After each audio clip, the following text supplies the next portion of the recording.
Happy evening to one and all present here. I'm Santya on behalf of MTT, who would like to start this session with a small quote. One of the beauties of teaching is that there is no limit to one's growth as teacher, just as there is no limit knowing beforehand how much your students can learn. Now, I would like to introduce my trusted tutor. MTT is a marketplace for private tutors, school teachers, corporate trainers, academicians, educators, and all kinds of education professionals. Our mission is to make quality. I take a great pleasure to introduce our speaker of the day, Sunil Saxena, on the topic The If and We Look Up Masterclass. Our speaker, Sunil Saxena, is a marketing and technology professor at Management College. His areas of consultations are office automation, digital analytics, and people skills training. His major clientele is from small and medium-sized enterprises and education institutions. He is also into many student-focused activities like career consulting, counseling, content development, personality development, public speaking, and campus to corporate transition. Now I hand over the session to Sunil sir. Over to you, sir. Thank you very much, and Yes, sir. thank you, my trusted tutor, for giving me the second opportunity on your platform to demonstrate Excel. And in this, what I decided was to demonstrate one small component about MS Excel, that is if and VLOOKUP, and how do we go about building logic given a situation to us. Now, basically, I've been a trainer as well as I've been a professor in a management college also. So many of these cases which I pick up are from my life experiences. But only thing is, as we have to cover it up in an hour's time, I abridge them and put them into more simpler sequences so that every one of us who are at different levels of understanding logic understand how the logics are built. So today's session, we try to mix match. We start with if, then we mix match if and we look up so that we come to know how we can interchangeably use if and a we look up situation. Now, friends, from morning I've been taking lectures, and the net at my place also is giving trouble. So I feel I have not opened up my video part. Let it be the voice coming and my sharing of my screen coming to you, so that the internet doesn't create a problem in our lectures. Now, let's quickly start off and let's hit upon the actual agenda of today. So what we are going to learn is, initially we're going to start with if, and we are going to learn how we go about building logics in if, and also we are going to learn how different parameters in if behave with the if condition. So rather than by hearting a if condition, if you understand the behavioral pattern of if condition, you will be able to master if more easily and write logics in a better manner. Now, let us quickly start with understanding what all parameters get into if. Now, you have to understand that when you're planning or writing a logic in if, you need relation operators. So, the relation operators given to us by Excel are less than, greater than, equal to, not equal to, less than, equal to, greater than, equal to. So these are the relational operators. And whenever we have to drive a logic, we need these relational operators. Parallel to this, if also gives us logical operators. That is, the three logical operators which work with if is and, or, and not. Now, whenever you're working with the logical operators, we have to understand how these operators behave and how they have an impact on the condition which we are giving. So, let us first immediately start off with writing a basic if condition, and then we touch upon the logical operators and try to understand their behavior pattern, and then we try to understand uh, what is the reason and why do they behave in a particular pattern, and how we have to. So what we do is we have a look at logical operators, and we see the behavioral pattern of the logical operators with the if condition. And as we go ahead, we go ahead understanding each and every one. Now let's start off with a particular case study, and first let's try to understand the basic if condition. How does it look like and how does it work? Then next we will touch will be the AND clause, and we will enjoy how if condition behaves when we put an AND clause in the basic if. Okay, then we follow it up with or and clause, and then let us see how if behaves and understand. Secondly, I'll also tell you another way to understand logic and how is Excel interpreting your logic. A visual way also we will have a look. Now let's look at this particular case study. Now say for example, these are my mobile amount, or we can say this, I am a shopkeeper and these are the amount of my customers, and this amount has to yet come to me. So I have created a scenario. I've just abridged one very small scenario for you all. This the amount due from say for customer 1 is 10,000, customer 2 is 30,000, 20,000, 20,000 and 9,000. And I've purposely, for some reason, I have made this sequence. So we will see as we are understanding the logic why I have given these figures. Now number of days passed from the due date is 10 days, 20 days, 30 days, 9 days and 11 days. So this is a situation. I've taken a small situation from a bigger portion just for us to understand the logic building ability or understand our logics. So once again, the case here given to you is the amount due from my from my customers is 10, 30, 20, or these are all my customers. Okay. I've not bothered to write their names and all, so that's fine.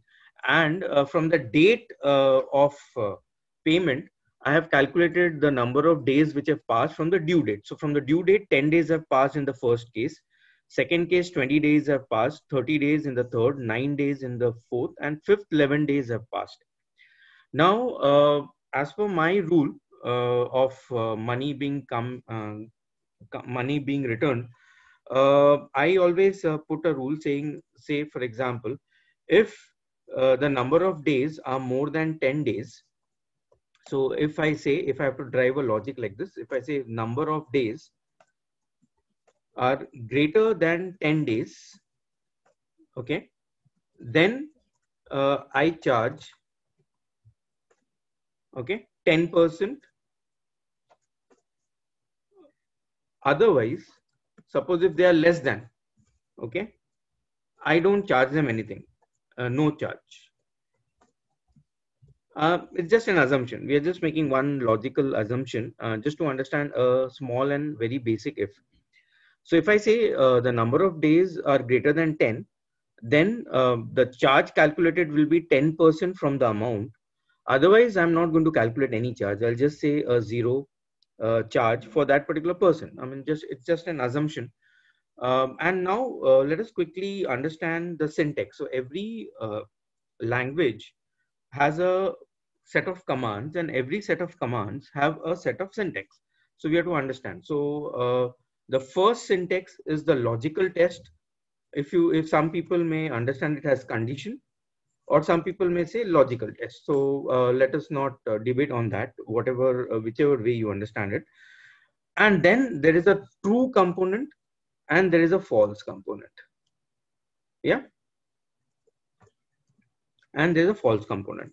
Now you have to understand the logical test takes place by putting the logical operators as well as putting the relational operators. It is less than, greater than, not equal to, not of, or between two conditions, whichever way. But whatever you put in, the way you have to think while you're building a logic is in one directional. Okay, don't think in bi-directional, otherwise you'll start getting confused, especially for people who are beginners. Now, in this, another aspect which you have to understand is whenever you are writing a code, you have to always think in the direction if the condition is true. Okay, please don't think the other way around at present, initially, especially if you are a beginner. Okay, so you have to always think in the direction if the condition is true. Okay, then what should happen in the true part? Otherwise, what will happen in the false part? Okay, so that's the way or the direction in which you think, create a logic, and always follow the rule. Always follow the condition or the requirement or the rule, whichever is given to you. Okay, that is the way you start thinking. Now let's take this way of thinking and let's try to derive the logic over here. So I'm just going a bit slow. So in case if somebody is following me, can quickly type out these. The reason I've given small cases is if somebody is trying to do it parallelly with me, can also do it, because these are very small case studies. So they don't have to literally type a lot. Okay. Now let's start off. As we all know, Excel, everything starts with an equal to sign or a plus sign. Some people prefer plus, some people prefer equal to. No issues on that. So I'll say if, once again, logical test. Okay. So if the logical test is true, so what is the condition which I have given is if the number of days is greater than 10. So let us take in that sequence. So where is the cell address where my number of days are kept? In my Excel sheet, it is at B4. So I'm choosing the cell address B4, and I'm writing the same way which I have written the condition. I'm writing if it is greater than 10. Okay, if this condition is true. Now if this logical test becomes true, then what should I say? I will charge 10%. And now of course the charging of 10% will be from the amount due, right? So I'm going to charge 10% from the amount due. So where is the cell address where my amount due is kept? Is at A4.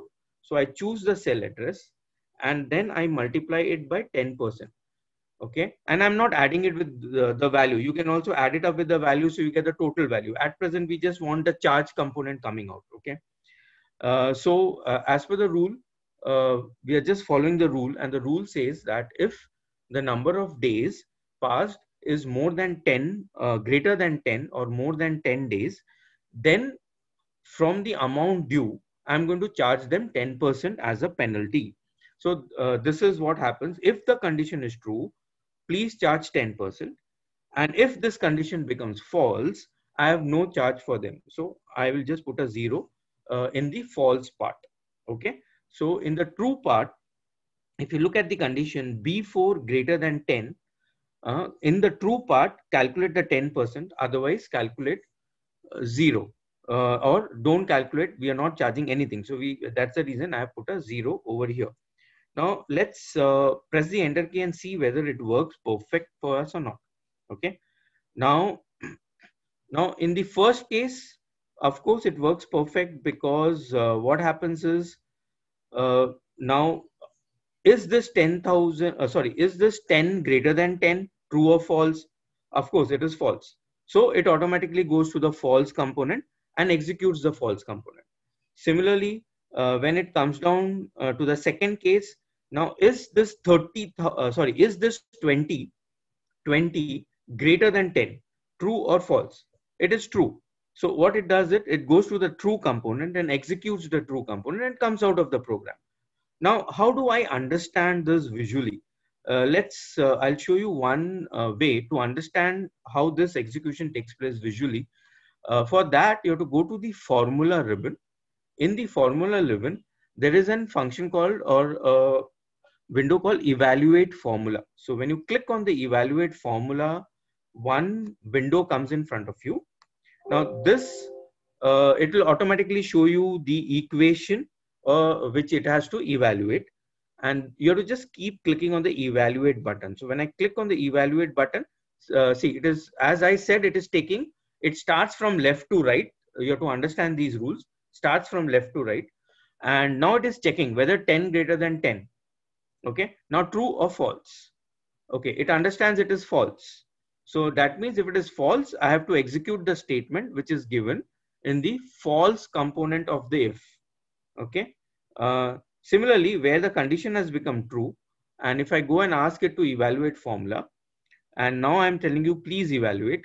I click on the evaluate button. Now it is checking whether 30 greater than 10, true or false. Now, once again, I click on the evaluate button. It understands it is true. So once it understands it is true, it understands that whatever is written, now it could be anything which you have written on the true component. It will just execute that. Okay. And it will just calculate the 10% and it will just execute and give you the final answer.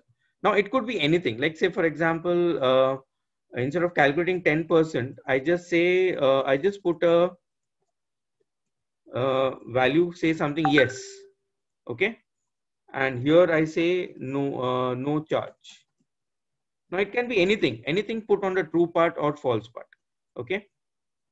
So the job is, it doesn't understand 10% or 20%. It just understands whatever is there in the true part I have to do, whatever is written on the false part I have to do. That's it. Okay. So automatically it will put no charge. Now only thing is I have put no charge and yes in a double quote because it's a character string. If it was a number, then I wouldn't have put, I will not put it into double quotes. Now we just go back and just play around with and again, and let's see what does not do. Sorry, let's try not first with this. So let it be the same sequence, and then we see how not behaves in the same formula. Okay. Now this it happens. This is a simple one. When I say greater than 10, what it does. Now let's have a look at the not relational operator with this command. Now, whenever you put a relational operator, whether it is or, not, or and, you have to understand a syntax the way we always put this parameter. So in case, even if while typing I'm going wrong, you all can quickly remind me, because many times what happens is you tend to ignore these basic things, and then there's a lot of error which comes in to it. Now I start the if condition, then I will put a not, or I will put a or I will put an and or an or. So first we start with if, start the brackets, then you put the relational operator, then you put the condition or the logical test, complete it with the bracket. Now in the first case I did not complete it. Why? Because that itself did not have any other parameter along with it. Now here there's not attached to the conditional test. So I cover up the conditional test to tell Excel that this is the entire condition which you have to consider along with or, not, or and. Okay. The logical test, and then comes the true part and comes a false part. Okay.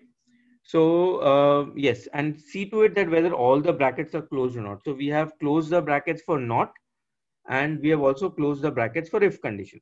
So similarly, whenever it is and or whether it is or, you have to understand, unlike the other programming language in Excel, we have to write that or, not, or and outside the logical test and put the logical test in a bracket. So that's what you have to understand.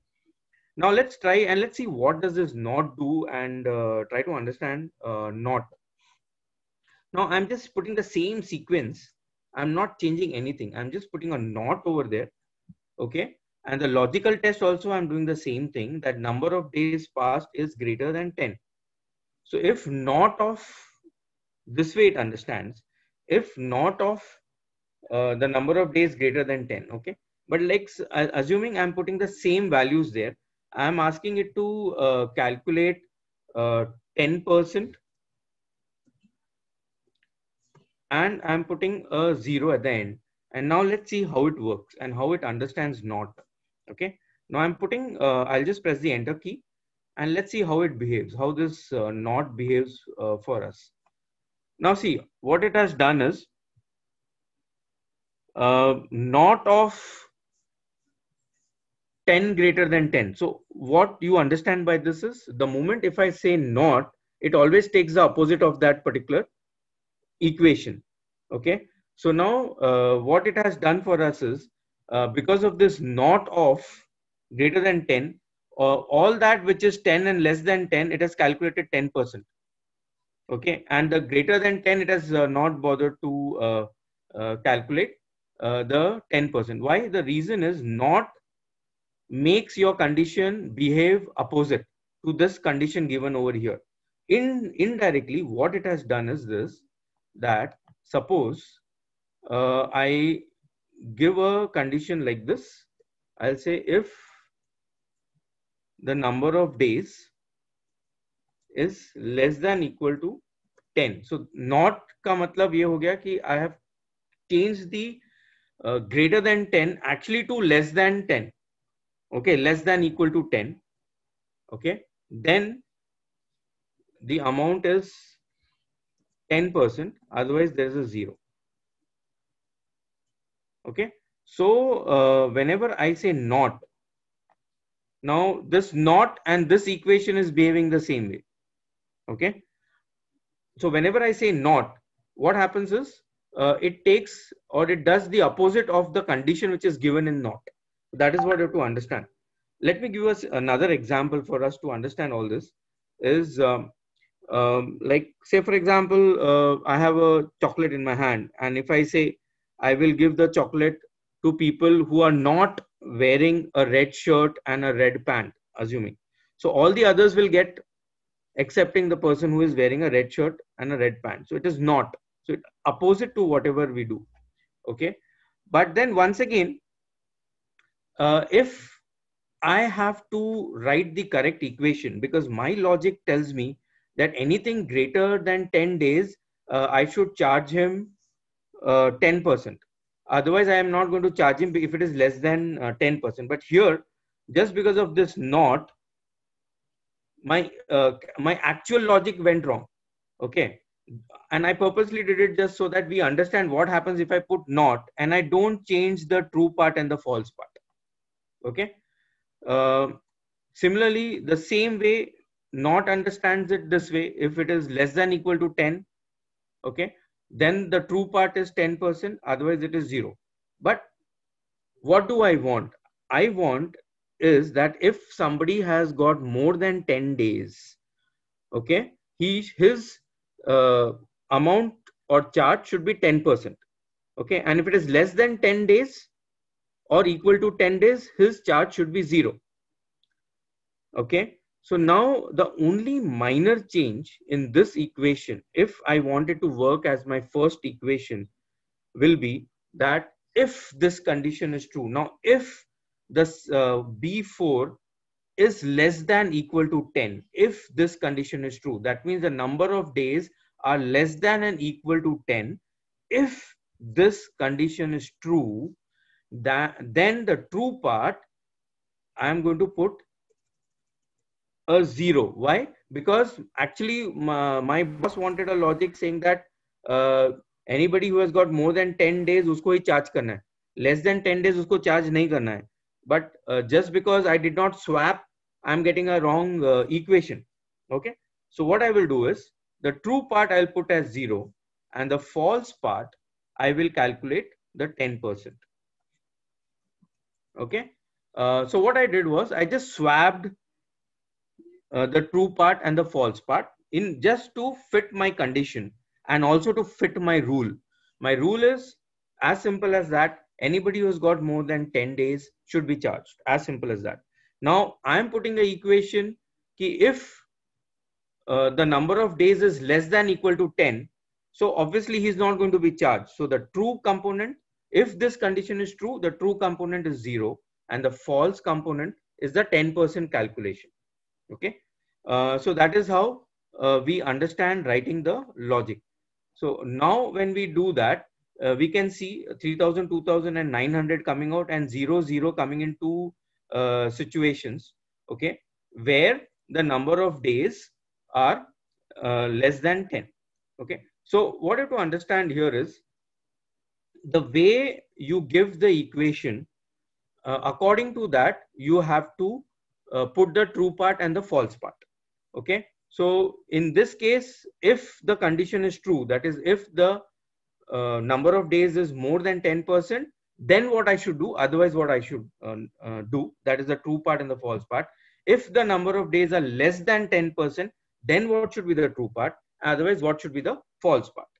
Another thing what we understood because of this not fellow is that whatever we say, whenever I put a not, it takes a reverse of whatever condition I've done. So to make this condition work perfect, I have to reverse my true part and the false part. Okay, so that the reverse impact will take place. So indirectly, what not has done has made the condition look like this. If B4 less than equal to 10, okay, then 0, otherwise 10%. We'll quickly move ahead because otherwise we can still spend more time on it, because I want to finish off all the or as well as and combi for you all. So we'll take the same situation for or and let's see how or and behaves in the same situation. Okay.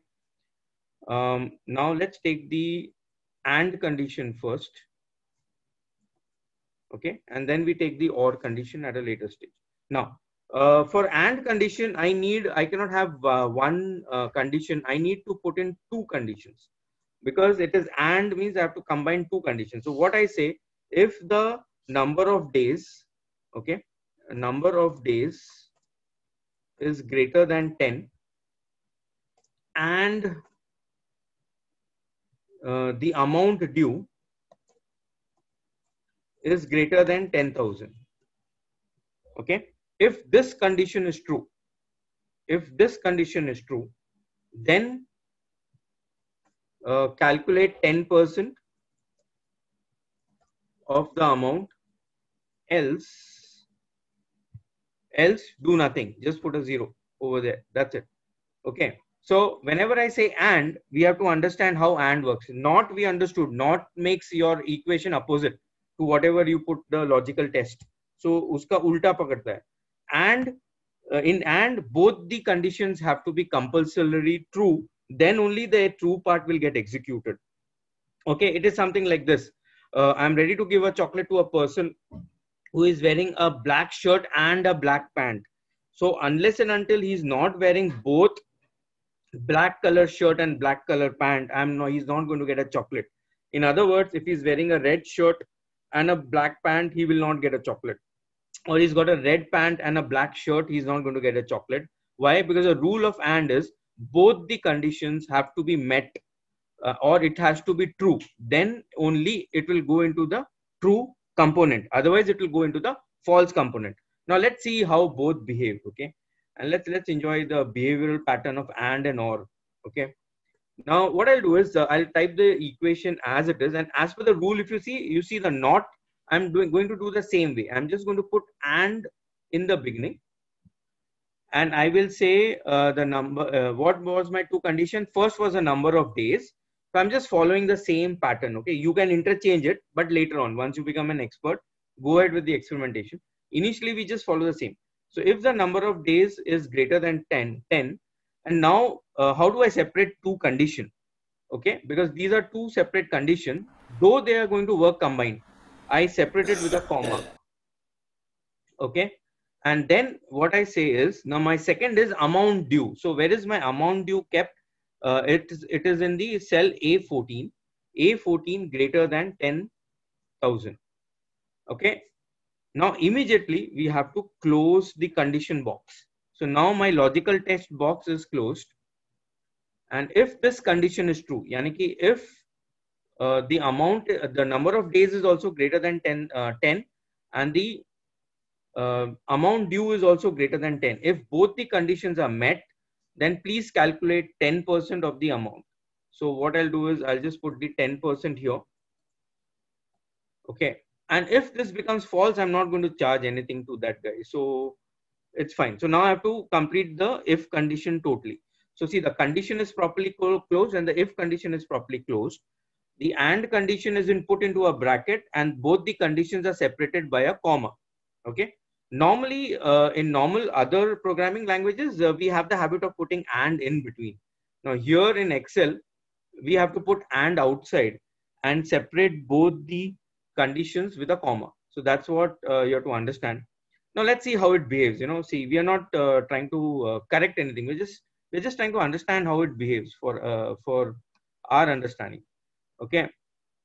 So it did something, and it's removed 900 from here, and here also it's given 0 here. So let's understand this. What happens? See here. In the first case, 10,000, it will substitute. Okay, let us go and understand it through visual understanding rather than me trying to explain. Let Excel himself make you understand. Let's take the first condition quickly. Then we take the second one, and then we take instead of, why not this 900 here, where the equation it's not going wrong. It is working perfectly because of the AND clause. Okay. So now how it substitutes, it says 10 greater than 10, okay, true or false. Okay, the first condition has become false. Now let's take the second condition, 10,000 greater than 10,000, false. So both the conditions have become false. So obviously it knows it has to go to the false component and execute the false component. Okay, now let's take where the condition has actually worked as per our requirement. So now here, quick, let it substitute 20 greater than 10. Yes, of course. Then next is 30,000 greater than 10,000. True, of course. Now both the conditions have become true. So then it will execute the 10%. Now let's see what's happening in the last, because previously to it gave me 900 rupees. Here why it's giving me 0. So let us see what it is doing. Okay. So here 11 greater than 10. True, of course. So condition is true. Now the second condition, 9,000 greater than 10. It is a false.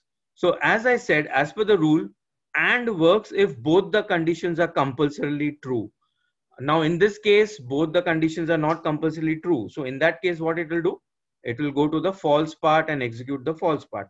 The reason is both the conditions have to be compulsorily true. Now let's play around with OR. The same equation with OR, and let's see how OR behaves with us. Okay, same equation with OR, and let's enjoy OR, and let us understand how OR changes our logic. Okay, equation is the same. I'm purposely not giving you different equations because I want you to understand the crux, the actual logic, the behavior of if condition. You have to understand. Once you understand that, any logic comes in front of you, you will be able to crack it. Okay. Now the same thing. Okay. Now once again, I know where my number of days are. I'm giving the same thing. I'm putting a comma. Then I'm putting the amount, and I'm saying greater than 10,000. And if this condition is true, then please calculate 10%. Otherwise, I want a 0 coming over there. As simple as that. So, mera logic kya hai? If here now, because of OR, the logic changes. The logic becomes if the number of days due is greater than 10%, or the amount due is greater than 10,000. Okay. If this condition becomes true, then you calculate 10%, otherwise you calculate 0. And let us see how it behaves first. And then we try to debug. Now here, a minor mistake done by me here, if you see here, is I have not closed the condition box. Okay. So that is what you have to first close. And then you have to close the entire if. Okay. Otherwise it will give you an error. That's it. So quickly, let's press the enter key. And let us see how it behaves. Okay, I'm putting an OR condition. Now see, first it is given 0. Fine. I mean, we are quite happy with it. Now last में 900 दे दिया उसने, फिर 2000 दे दिया. Now ऐसे क्यों कर रहा है? Let us see. Let's quickly have a look at evaluate formula, and let us see what happens. Now in this case, quickly 10 greater than 10, true. Once again, 10,000 10,000 greater than 10,000. What's happening? This becomes false. Okay.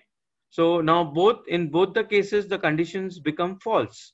So it jumps into the false component. Okay. Why? Because both the conditions have become false. Okay. Still a bit confusion. Let's see. Let's take the situation. Let's take the this condition again. Now let's take the second one. 20 greater than 20, true, of course. Now once again 30,000 greater than 10,000 true. So both the conditions are becoming true.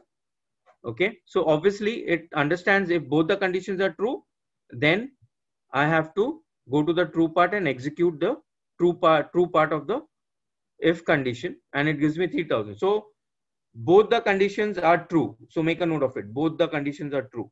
Now let's see what happens in the last component quickly. Now both the conditions are true, but the last component is not meeting the both the conditions. So then still it is why it is calculating 10%. Let's see. 11 greater than 10, true. Okay, perfect. Now 9,000, how 9,000 can be greater than true? Now this is false, but still it is going to the true component, and it is actually giving me 900 calculation. So what does OR do? How does OR behave? Now OR behaves in a different fashion. For OR, if the condition has to be true in case of OR, then either of the conditions can be true or both the conditions can be true. That means if condition 1 is true and the condition 2 becomes false, then also it goes to the true part. And if condition 1 is false and if the second condition is true, then also it goes to the true part. And if both the conditions is true, then it goes to the true part. So in three ways it goes to the true part. That is, either of the condition is true. Okay, is true. Then it goes to the true part. एक ही sequence में सोचो, एक ही direction में सोचो. Okay, or both the conditions is true, then it goes into the true part. Okay, then go into the true part. So in other words, if both the condition is false, it goes to the false part. Okay, now whichever way you understand. Now ekdam simple, to give you a very simple example is, I will give a chocolate in the class to a boy or a girl who is wearing a black shirt or a black pant.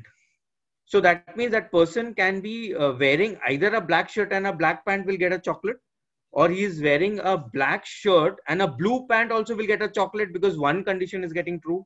And if he is wearing a red shirt and a black pant, then also he gets a chocolate because his second condition is becoming true.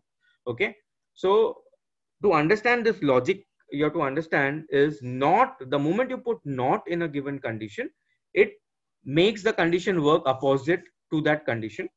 Okay, if it is and, then both the conditions have to be compulsorily true, then only it goes to the true part. And if it is or, then either of the conditions can be true, then it goes to the true part. Otherwise both the conditions, if it is true, it will go to the true part. Okay, so when it doesn't go to the true part, when both the conditions become false, then it doesn't go to the true part. But if that is confusing you, just think in one direction. When does it go to the true part? When either of the conditions is true, it goes to the true part. Otherwise, if both the condition is true, then it goes to the true part. Okay, so that is how you understand the and, or, and not relationship operator. Now we take a second quick variation, and I have just created an and or variation, the same thing which I've created. Now let us take one more interesting variation, especially when we do research. We have to code our sheet, so let's take that case. Okay, and I'm going to teach you another variation of if. Total, I know I'm going a bit fast. Let's take this variation. Okay, and combi with VLOOKUP. दोनों combi करके देखते हैं. Let's enjoy both, how it works. Now say for example, these are some responses of some questions. Suppose I'm trying to test the quality part of the food of a restaurant, and I have taken some responses from people, where now if you look here, the responses component over here is that the responses which I have taken here is it's a Likert scale, when we do a research, and then someone says 1, someone says 2, someone says 3, whichever way they put in. So if someone has put 1, that means he didn't like the food or the quality of the food. So I have to substitute very poor here. Okay, I need it for my research work. I need it. Then I'll do a count and take an average or whatever I want to do. But I need this substitution over here. If he has put 2, then I want poor to come out from this particular box and be put over here. If it is 3, then the fair component should come here. So this is what I want to substitute. So once again, someone has put 1 over here. So then I want the very poor component coming over here. Now this is a very, very small abridged situation I've taken from one very big situation just for us to understand.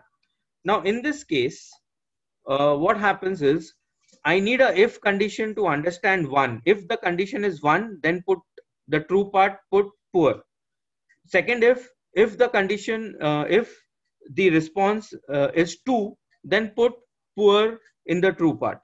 If the response is 3, then put the fair in the true part, because if the condition is true, right? So when it is 4, if this condition is true, then put good over here.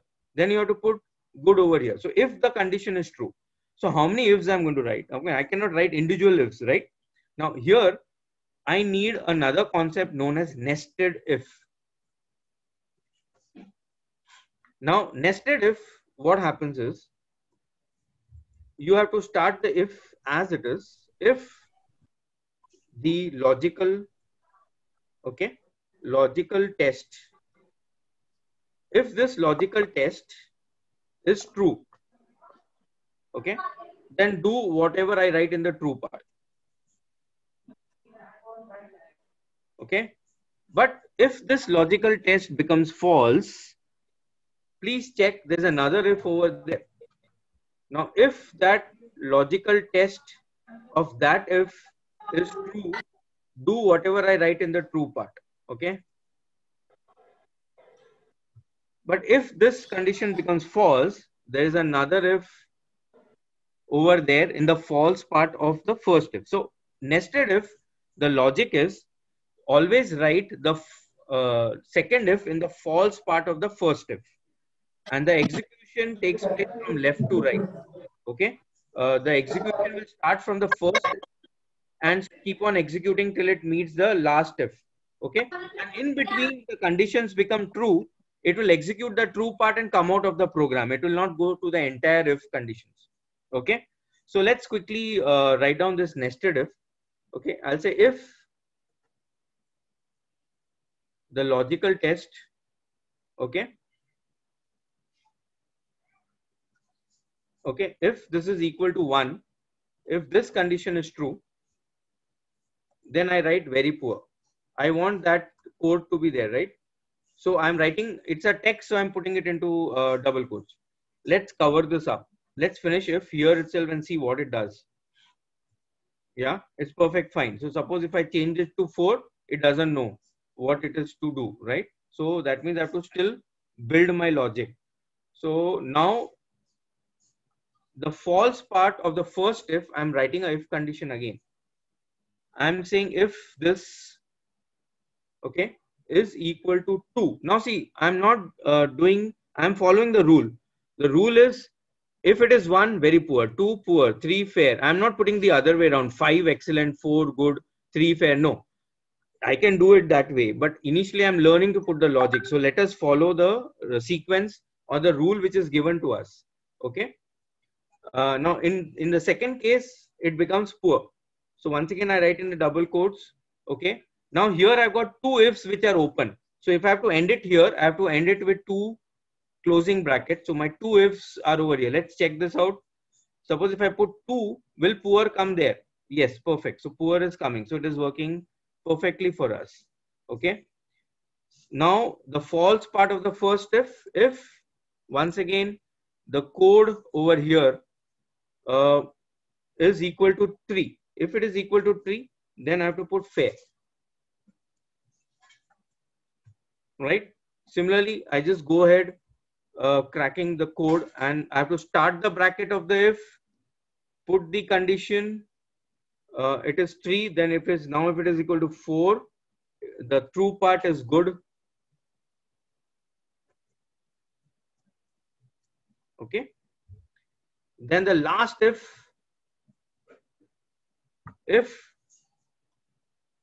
the response is equal to 5, then I'll say excellent. Now, what if there are some other codes other than 1, 2, 3, 4, 5? Because as per my Likert scale, it was only 1, 2, 3, 4, 5. Suppose 7 dala hai, 8 dala hai. That also, if I want to trap, I can trap in the false part of this last if. I can say something like, if everything becomes false, just put not applicable over there. Okay. And now, don't forget to close all the brackets. Otherwise, if will give error. Just now it's given an error because we forgot to close all the brackets. But if is an intelligent guy and a nice guy, so he himself did it for us. Okay. Otherwise, other programs or other programming, it will stop there itself. Then it will ask you to put the brackets. So how many ifs I have opened, so many brackets I have to close. As simple as that. And then what I do is, like I can of course copy this. If I want, I can check it here itself whether it is working perfect or not for me. Okay. And then I have to obviously copy the entire sequence, and it works perfect for me. Now this is what nested if is all about. Now suppose there is more than this. Like I was solving one case for one person. He had more than 5 to 10 equations. So how many ifs are you going to create?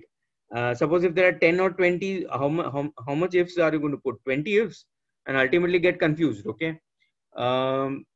एक चीज और देख लेते हैं before I give you a solution to this this what you say nested if. What I can do is I can just quickly show you. I go to quickly show you formula and have a look at the evaluate formula and see 5 equal to 1 false. Then next आएगा 5 equal to 2 false. आगे बढ़ता जा रहा है, left से right चालू हो रहा है. एग्जीक्यूशन कैसे होता है? Always from left to right, always from left to right. And in between, if it finds true, it will execute the true part and come out of the program.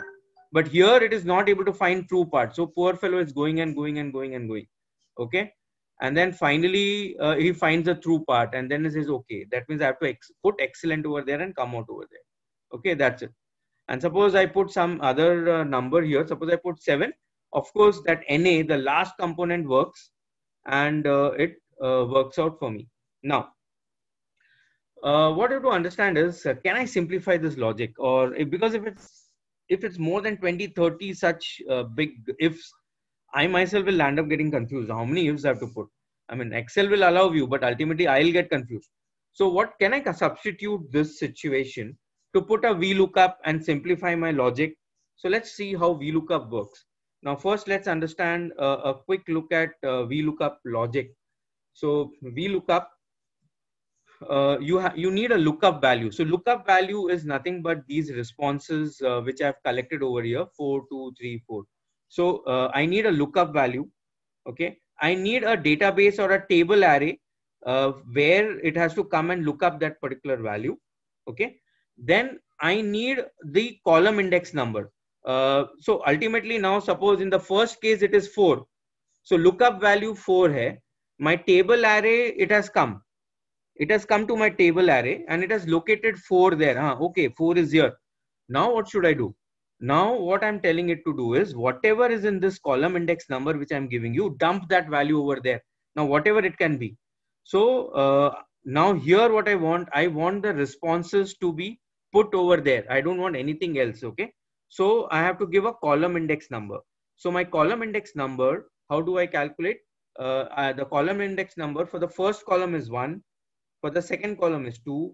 If I have got a very big file, then it becomes 3, it becomes 4, it becomes 5, so on.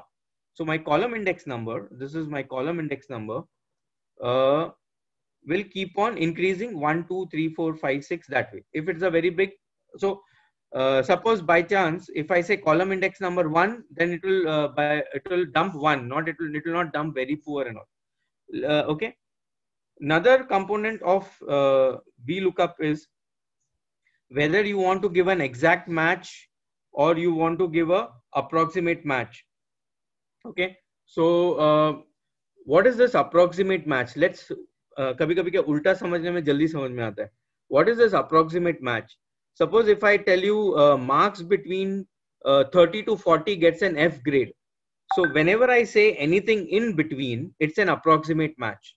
But whenever I say item code number this, roll number this, response number this, it becomes an exact match because I want it to pick up the response or the roll number or the item code and immediately put the corresponding value into that particular cell. I'm not telling it response between 1 to 4 or response between 1 to 5. No, I'm saying if it is 1, put very poor. If it is 2, put poor. So it becomes an exact match. So you have to understand the difference between the exact match and the approximate match. So what are the components which are required? It needs lookup value, the ingredients. Okay, it needs a table array. It needs a column index number.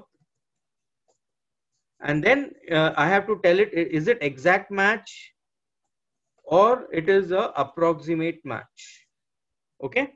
So these are the ingredients it wants. Now let's quickly code it up. I'll say equal to VLOOKUP. What is my lookup value? Is the response over here. Now, which is my table array. Now see how I'm marking the table array. I'm only selecting the responses. I'm not selecting the heading, nor I'm selecting the column index number. The column index number I need not put. I've just put for your reference. That's it. Okay. So now when I'm going to copy this, if VLOOKUP, what will happen is because of referential value, I mean relative referencing, sorry, because of relative referencing, the cell address will change. So I don't want the cell address to change when I'm copying the entire function. So what I'm doing is I'm pressing F4 function key so that this table array reference becomes absolute. So even if I'm copying, the value doesn't change. And now say for example, I'm saying column index number 1. By mistake, मैंने 1 डाल दिया. And now, as I said, I want an approximate match or exact match. It is an exact match. So you can put false over there and complete it. Now let's just execute. Let's see what it does. See, it has put 4. अभी response 4 है, उसने 4 उठा के डाल दिया. But हमें क्या चाहिए? हमें good चाहिए. हमें 4 नहीं चाहिए. वो तो already डाला हुआ है. तो error हमने कहाँ किया? हमारा column index number. So column index number 2 डालेंगे. So the moment I say 2 over here, it picks up good and gives it to me. So that is the reason why I am emphasizing more on column index number. Okay. And suppose if I've got something over here also put over here, see, ultimately VLOOKUP will not understand what I have to dump, right? We understand the logic. Suppose I've got something over here which I have put, and something random I put, something like that. And when I put column index number 3, it will dump there. But only thing is I'll have to change the table array. I'll have to go back, change the table array, select whatever the entire table array, make it an absolute cell referencing. And suppose after, please dump whatever is there on the column index number 3, and I press enter key. So it is dumped 3 O's over there. Why? Because I'm asking it to put it from column index number 2. So, but then this is not I want. I want good, very poor. So what I'll do, I'll go back and I'll change the column index number 2, and then it takes up good and picks up. So you have to understand how it figures out what it has to pick up. So based on the lookup value, please go to my table array, identify that lookup value in the table array, and the corresponding column index number, whatever data is there, you dump it into this particular cell. So that's how the entire VLOOKUP works. Now, this is an exact match. Why? I'm not saying response between something. So I have put false. False means in the language of VLOOKUP, false means exact match, and true means approximate match. And if I don't put anything, it will take it as true. Getting this clear? It will take it as true that way, right? So now let's take a case of, quickly take a case of approximate match. I've just created one case so that we understand both the situation and also how we can use if as well as VLOOKUP in this. Okay, of course I've copied it, so ये पूरा error दे रहा है, कोई बात नहीं, हम उसे ठीक कर देंगे now. Okay, Now, say for example, out of 100, we rate our vendors, okay? And these are the vendor rating, vendor A, B, C, D, E, F, G. These are my vendors, and these are the final ratings which have come. Somebody comes and tells me, please develop a logic like this, that if the vendor rating is less than equal to 50, or take it as marks of students, whichever way you want to look at it. If it is less than equal to 50, then put a D. If it is between 51 to 70, put a C. If it is 71 to 80, put a B. And if it is 81 to 100, put a A. Okay. Now let's try both the combi. That is, first let's crack it up with if, and then we crack it up with VLOOKUP. Now we have to understand how many ifs and how many ands. This is a normal homework which I give the students. So here it becomes the first if. Here I need a AND clause because the marks have to be compulsorily between the two variables. Here I need the AND clause. And here I don't need anything because the third if, okay, the third if ka false component will take care of this A for me. Okay. So I need how many ifs? I need 3 ifs at least. Okay. And the else part of the previous if, that is the third if, will be taking care of my last component. Okay. Suppose if I've got many more, like, we know how we all professors, teachers, we know how much grades we have to give to the students, and it's a huge table, how many ifs we are going to put. So how many ifs and how many ands, and ultimately get confused. So can I convert this into a VLOOKUP situation? Okay. Of course we can do it. Now, how do I change it into a table array? See, now what I have done here, have a look at this sequence. What I have done is, I know my marks cannot go beyond 100. Okay. And of course, it cannot go less than 0. It cannot be negative. So what I've done is, as per the rule over here, I said 0 to 50 is D. Then 51 to 70. Now look at the way I've framed this table array. 0 to 50 is D. I have not started with 50. Okay. I've said 51 to 70 is C. Okay. Then 71 to 80 is B. And 81 to 100 is A. Okay. And I have not put it the other way around. I have not started with 100 to 81. So that is how VLOOKUP understands. Okay. VLOOKUP understands from small to big, not big to small. Remember that whenever you're creating a VLOOKUP scenario. Okay. It should be always small to big. Okay. And VLOOKUP, whenever you're writing the identification code, like here the marks, these 2 marks are the identification code, should always be in the first column. In other words, I will not put something like this. If I cut it from here and put it here and tell VLOOKUP, please look up over here and come to the first column and pick up, no. VLOOKUP will not work that way. VLOOKUP always works from left to right. So that is the reason I have framed this situation in this particular manner. Okay. Same thing over here. In the previous case also, we saw that. Yeah, I have put one. Sorry, I didn't take it to the scratch pad. Okay.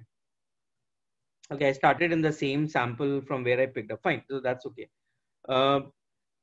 What I have done is, once again, if you see this, I have put responses 1 to 5, not 5 to 1, because VLOOKUP doesn't understand that way. And I have purposely not put responses after the value which I want to put into this. No, this way VLOOKUP will not work. VLOOKUP always works from left to right. So whatever the identification code or identification methodology should always be on the left hand side. Now that could be roll number of students, that could be the employee code, or it could be anything, or it could be say sales commission, whatever. Suppose if I say sales commission between 0 to 50, sales are between 0 to 50, then the sales commission is 10%. Fine. But then the 0 to 50 I'm putting on the first end, and the 10%, 20% sales commission I'm putting in the end. So you have to understand the way you have to create a VLOOKUP table. So the rule number 1 is always small to big, not big to small. No, small to big. And always the criteria which you want to dump it into the cell should be put at the end, or put at the writer side of the column, because VLOOKUP works from left to right. So, or the identification number by which the VLOOKUP will identify what it has to dump should be always put on the first row, not on the any other rows. So always you have to remember this component when you're drafting. And when you're drafting a number, you see the way I've drafted. Even if it is sales commission, I will say if it is say 1000 to 10,000, niche I will put 10,001 to 20,000. I will not put 10,000 to 20,000. No. So you have to understand the way it works. Now, quickly, I'll just share it with you. Is I have already put an if condition. Now, as I said, first if we are following the rule. First if less than equal to 50, D. Okay. Second if may the mark should be compulsory. Compulsory. It is not or, not either. Compulsorily between 51 to 70. Then it becomes C. So now, what is the rule of putting a second if or a nested if? You have to put the second if in the false part of the first if. So see here, the first if I've checked less than 50. The second if, now if it is less than 50, the true part is D. Then the false part, I'm putting another if where I've got an AND clause, and I'm saying that if this condition becomes true, put C over there. And if this condition becomes false, please go to your false part. And then there is another if which is checking if the marks are between, or the vendor rating is between 71 to 80. If this condition is true, go to the true part and put B there. And if all these conditions become false, please go to the fag end or the last part of the if. Whatever I've put there, please put it over there. So whatever is in the false part of the final if, it will dump it over there. Okay. So this is how the entire equation works. So if you're taking a quick click, you all can take a quick click of this equation, so that I'll show you how VLOOKUP we can work. I'll type the VLOOKUP one, because whatever I immediately advise my clientele also, if there's a huge if coming in front of you, see if you can put it into a VLOOKUP scenario. So that helps you fast. Now, if I have to put it into a VLOOKUP scenario, once again, it's in the same pattern. Let's type VLOOKUP. Let's say VLOOKUP. And now, which variation of VLOOKUP? Is it an exact lookup or an approximate lookup? That we have to decide. Otherwise, the rest is the same. Lookup value is my vendor rating over here. My table array is over here. So I've created a table array, and I have to make it absolute cell referencing. So I make it as F4. F4 is making absolute cell referencing. Now I have to dump, what I have to dump? I have to dump the ratings D, C, B, A. So the ratings are in which column? It is in the column number 3, because first column is a number, second column is a number, third column is my rating. So, and I want the ratings over there. So I'll put column number 3. Now it is asking me, is this an approximate match or an exact match? Now, as I said, anything in between, sales commission in between, marks in between, whatever, ratios in between, whenever something is in between, it becomes an approximate match. So what I'm going to put here is I'm going to put true over here, and I'm not going to put false. It becomes an approximate match. You have to understand this. And once again, the column index number, please don't get misguided with it. 1, 2, and 3. So whenever you're working with if VLOOKUP conditions, you have to understand how you have to draft the table. So, whenever we have those grading lists which are coming to us, we have got marks in between.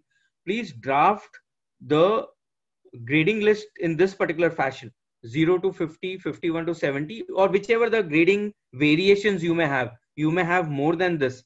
If I've got 20 such variations, I cannot have 20 if conditions. I myself will get confused. Okay. Excel will only give you an error. So it is better that I put it into a quick VLOOKUP scenario, put the gradings on the last end, and then I understand which is my column index number. And then I fire a VLOOKUP immediately. And I say that this is my table array, and don't forget to make your table array reference absolute. Otherwise, when you're copying, it will change the address, okay, and it will give you an error. So say for example, let's do that mistake and see what happens. Okay, I'm not doing anything over here, and I'm just not making it absolute. Okay, so first case it is perfect. I mean, it's working perfect. Now see what happens as I copy it. See what is happening now. Let's see which is the table. Oh, first case perfect, table array reference perfect. Second case, see, it is going down. Why? Because of relative cell referencing. So third case, it is going further down. Okay. Now in the fourth case, it's gone further down, and in the third, it is. Well, now why is this happening? This is happening because of relative cell referencing. And that's the nature of Excel, right? So there's nothing wrong in the logic as such. You have to understand this is referential cell referencing. So we have to make it as absolute cell referencing by pressing the F4 function key. Okay. Now when I copy the formula perfectly, it will work. It will work like my multiple if conditions or nested if with a logical operator, you can say. So this is a nested if. So rule of nested if, the second if will come on the false part of the first if. Okay. Now there's one more interesting variation I thought, if you all permit me to do a little bit of one level above this, a level where I'm combining if with a VLOOKUP combi. Okay, something like that. So it's a combination of if with a VLOOKUP. So guys, till now we have understood if basic, nested if with logical condition. These three variations we have understood. We have also understood that if is getting too complex or if is becoming very lengthy, can I change it to a VLOOKUP scenario? Yes, we can we can convert it into a VLOOKUP scenario and simplify my logic. Okay, why write unnecessary or complicated logic, right? Now, one more combi which I'll just teach you before we end is a combination of a if and a VLOOKUP. Just a minute. Let me ask our host. Can we take another 15 minutes and I can finish off the if and a VLOOKUP? Will be very interesting for people to understand. Yeah. Yes, sir. Yes, sir. I don't have any problem on my side. Okay. And audience guys, just give me a thumbs up if you are able to digest all this, because I know one day it takes me approximately 2 or 3 lectures at times to make the students understand these concepts. Okay. And then I'll give you one vanilla homework, which what you can do is you can put it onto the comment box of my tutors when they put my video over there, the homework which I'll give you all. So just interesting, so always we end our lecture with an interesting note, like how it happens in serials, so they remove a gun and they end the serial. So we are all confused whether it's going to be short or whether it's not going to be short, whatever. So we always end our lectures in that particular fashion, leaving the students thinking, so that's the way we do it. Anyways, so let's take a very a different scenario now. A quick scenario is this. I have some vendor ratings. I've just increased the vendor ratings 40, 60. ये पूरा vendor matrix से calculate होके ratings आया हुआ है out of 100. एक client का था. I've just picked it up and I'm just put it over here. Okay. Now he comes and tells me कि sir, I have got 2 types of vendors. One are new vendors and one are old vendors, and I give them star rating. But if there are new vendors, see what he tells me is, if there are new vendors, I give them only ratings up to 3 star. Okay, the calculation of rating is from 0 to 100. But if he's a new vendor, I will only give him 1 star, 2 star, 3 star rating. But if he's an old vendor, because I know him, I give him a 5 star rating. So my calculation goes up to 5 star. How do I do this logic? Okay, now let's first understand the 2 tables which I've created. Okay, depend as per his logic. Now he says that I can only give you a sheet like this. I can give you a sheet where my vendor ratings are given, and I can say N for new and O for old. And you have to pull out the correspondent ratings and put it over here. So in other words, if it is a new vendor, I have to go to table 1 and pick up the relevant ratings and put it over there. Okay. And if it is an old vendor, I have to go to the old table, that is old vendor table, and pick it up, but it is here, it is a 5-star rating. So yes, can I do it in if condition? Of course.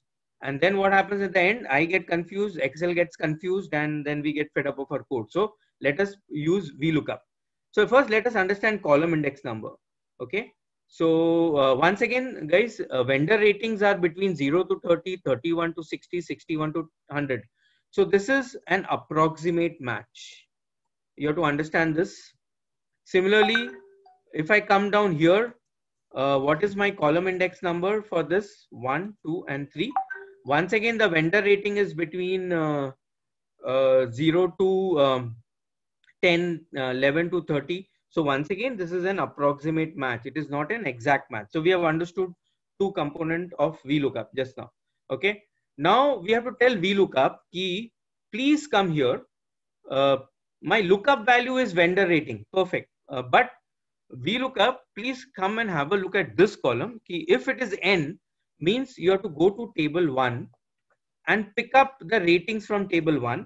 And if this is O, that is an old vendor, then you have to go to the table 2 and pick up the rating from the table 2. So in other words, if I have to understand it with my logic, now if it is 40 and if it is N, I have to come where? I have to come to the new vendor table, and I have to check where this 40 lies. Okay, where it lies? Oh, it lies between 31 to 60. Fine. So that means I have to put here 2 star.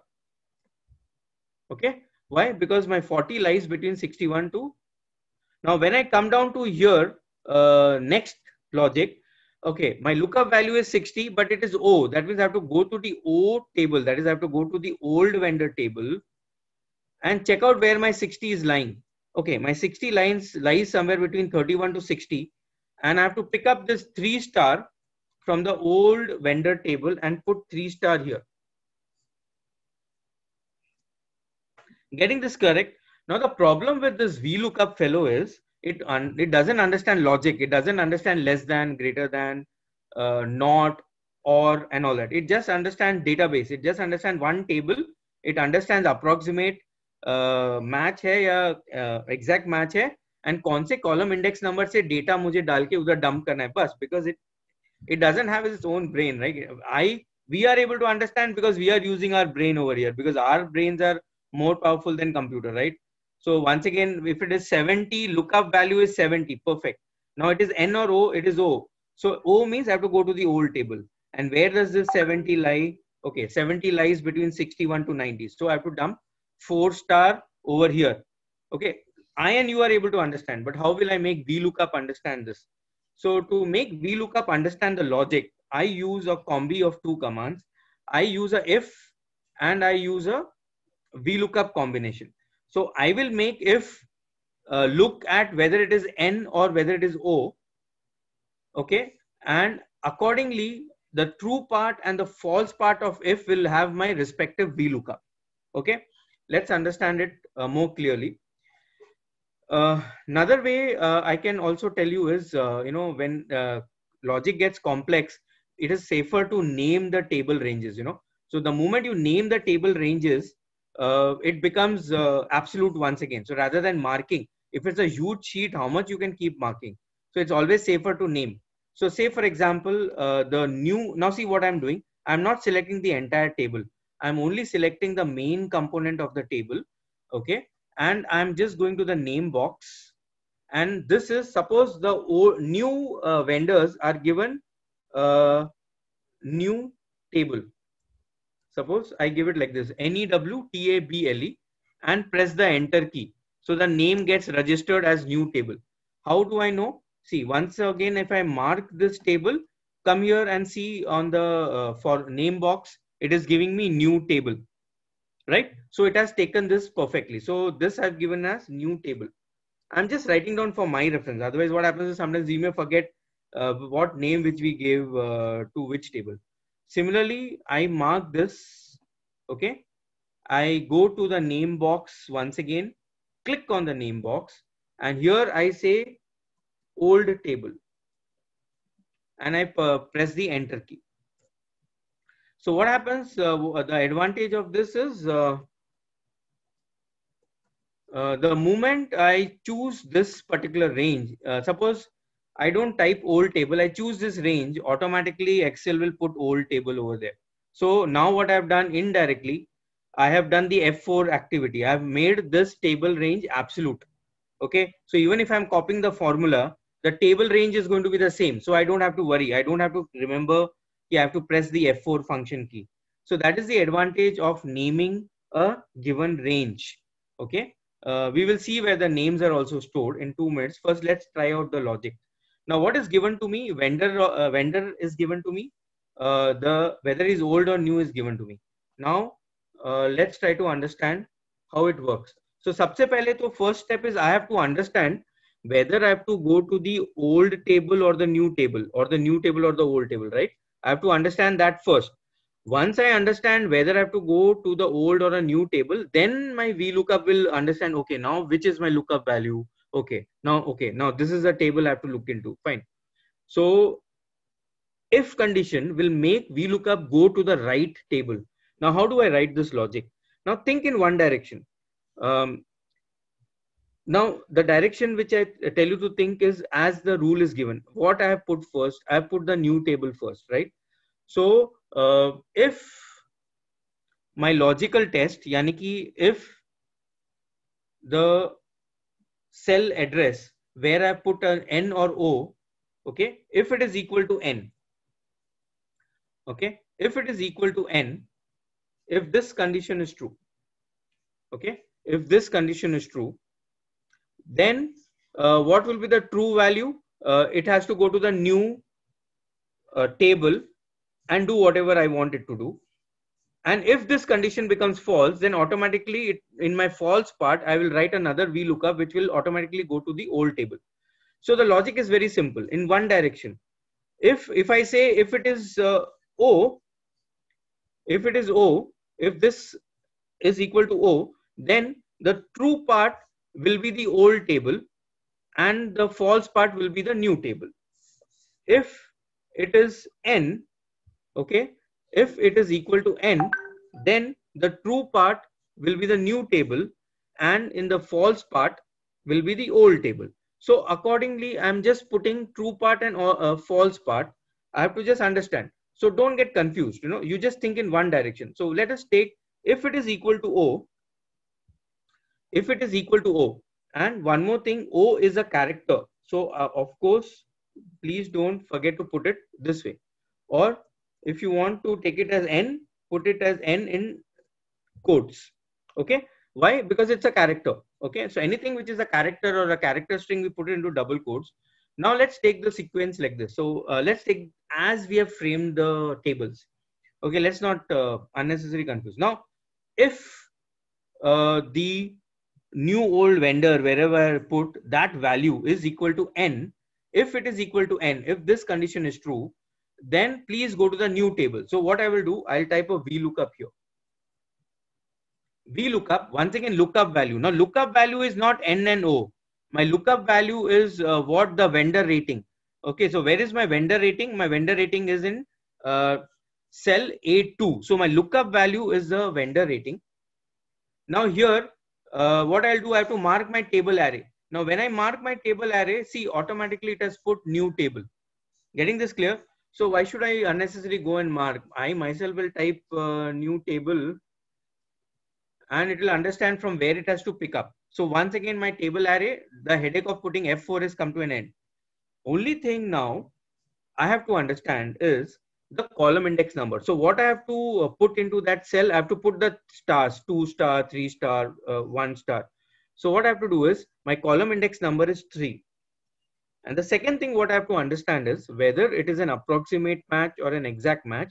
Now we see this is in between, marks in between, commission in between, vendor rating in between. So whenever it is in between, it becomes an approximate match. So I put true over there, complete the brackets. And now let us see whether this works for this perfectly or not. Okay, we false part we'll put at a later stage. Okay, now let's see it's working here perfectly or not. Okay, okay, so it is giving some error somewhere. Why it is giving me an error? Why it is giving me an error? Because I did not complete my if condition. I only completed the VLOOKUP condition and I had forgotten to put the bracket of the if condition. So that is the reason it gives an error. Okay. Now it gives me 2 star. Now it has gone to the new box and it is understood where this 40 is and it's putting me 2 star. Suppose if I say 65. Yes, so 61 to 100 is 65 comes in between, so it puts 3 stars. So it is understanding my logic perfectly. So now let's complete the logic then. So now if it is n, please go to the new table box. Otherwise, in the false part of that if, I'm putting another VLOOKUP over there. And now I'm saying my lookup value is once again the vendor rating. Now here, please go to the old table. So I will say, what is my table array? My table array is old table. Okay. So automatically it understands, okay, old table, that means this is the old table. Or if I want, the moment I start typing old table, automatically we see this coming over here. So just select this. So automatically it takes the old table. Okay. And which is my column index number? My column index number is 3 again in that case also. And here once again, it is an approximate match. So once I complete this, now have I completed brackets properly? Let's check that out. So if you see, my VLOOKUP brackets is complete. Both my VLOOKUPs brackets are complete. Now one VLOOKUP is in the true component, the other VLOOKUP is in the false component. Both the VLOOKUPs brackets are complete. Now I have to complete the bracket of if. Okay, so now the entire equations is all set. This is nothing but a mathematical equation. That's it. And now I have to press the enter key. Okay, let's see what it does. Okay, now 65 3 star. Why? Because it is new. Now suppose isko main O kar diya, maine old kar diya usko. So will it change? So what it has done, 65, let us go to the O table. Where does 65 come? 65 comes between 61 to 90. So it has changed. It has changed to 4 star. Okay. A quick look at, now of course, we'll just copy the logic and it works perfectly fine. Quick look at evaluate formula. So in first case, let us see O equal to N, true or false. Of course, it is false. It cannot be true.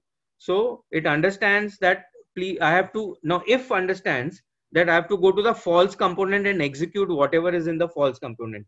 Now in false component, VLOOKUP is there. Now VLOOKUP immediately substitutes the lookup value to 65. And then it understands the old table is the table array. And it understands in that, now see, it is substituting automatically the coordinates for me. Okay.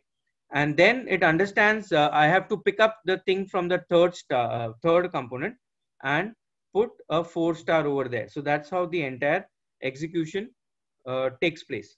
Okay. So this is what you have to understand, whether you put a function in a function or whether you put it into a single function, whichever way. Now we have to understand where these names are stored, you know. So where are these names stored? You go to the formula ribbon, and in the formula ribbon, you have got a name manager. So when you go to the name manager, where is it? Once again, I'll just share it out with you. It is in the formula ribbon. Click on the name manager and you see the name. So that way, when you have to work back on a worksheet, many times I get a lot of worksheets which I have to work back on and check out where what is kept.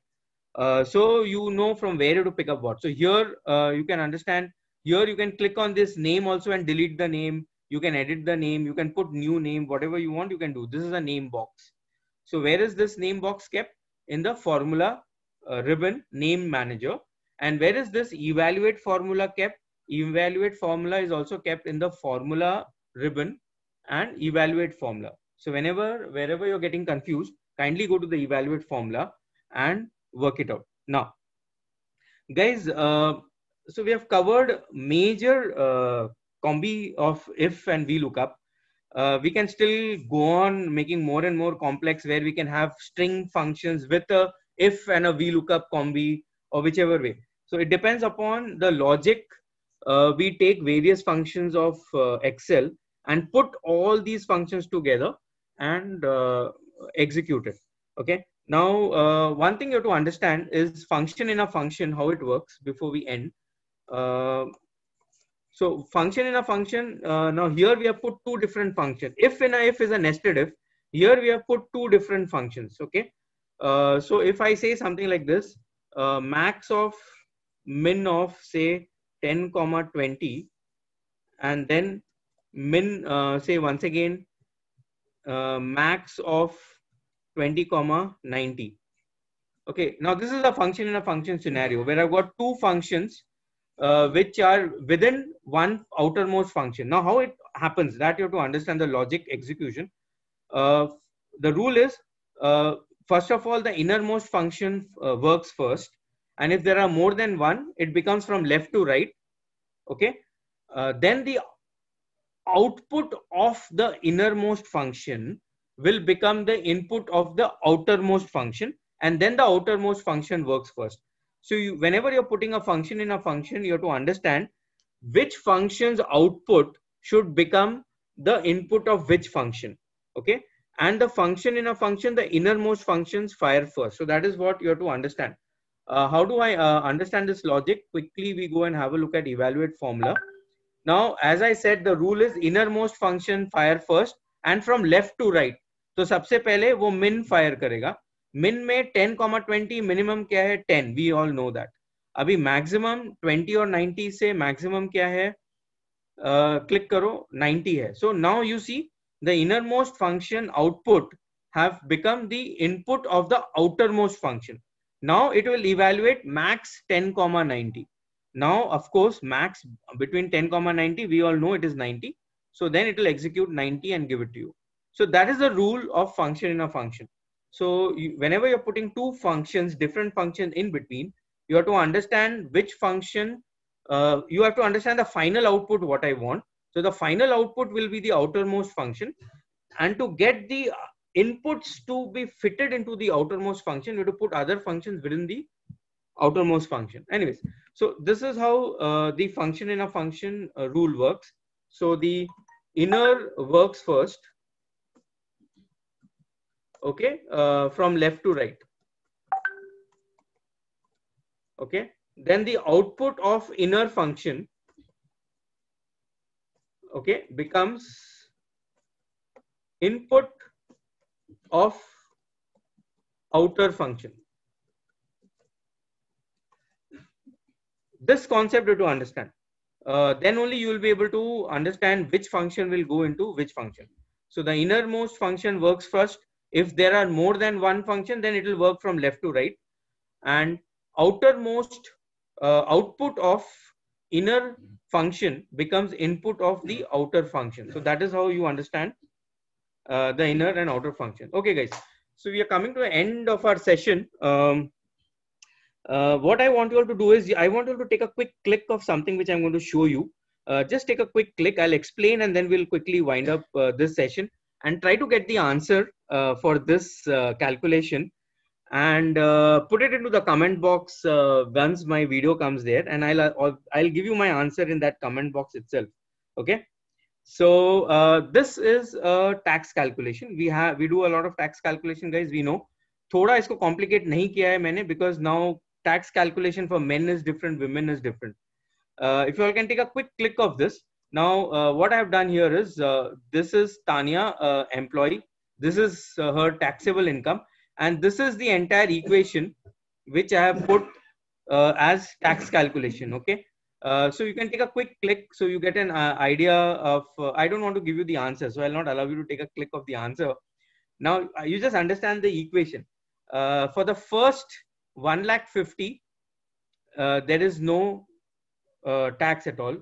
Then for the next 1 lakh, it is 10%. Then for the next 75, it is 20%. And if it is going in excess, that is, if I add up all the three, okay, it comes down to something like 3,25,000. If it is going in excess, then it is 30% of the tax. And finally, I want the taxable income to be displayed over here. Okay, so this is Tanya. You can put in some other name over there.